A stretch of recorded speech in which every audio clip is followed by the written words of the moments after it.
looking for positives like in the young hitters, well, I think there's positives to be looked at with Akil Baddoo. I know it's only 2 games, but he hit really well in AAA and was called up.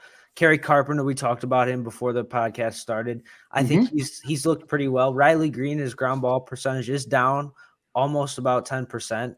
And then Spencer Torkelson has been a little better, obviously, to the standard of last year. So I think you just have to look at the individual performances, just like the Pistons. They just had one of the worst seasons they've ever had, but you just have to look at the young players like Jaden Ivey and Jalen Duren. You just have to look at these young players and see the growth and trust that in a few years they're going to help lead this team to where they want to go. And to guys like Matt Boyd or Spencer Turnbull or, these relievers that are struggling, does it really matter? Because are they honestly going to be here in a year or two from now? Probably not.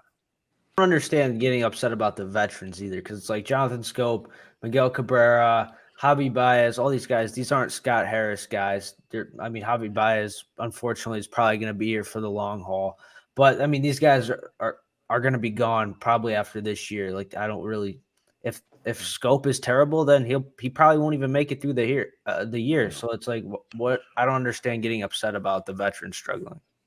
Aspect of people are just tired of seeing these guys. Yeah. And you see a lot of fans don't want to hear. They don't care that there's a new GM. They just care that it's been awful baseball for 6-7 years in a row now. Which is like, we try to put some perspective in it. Like, this is a guy who inherited this team, and he made some moves. He didn't completely overhaul the roster because, again, I think he was a little bit hamstrung.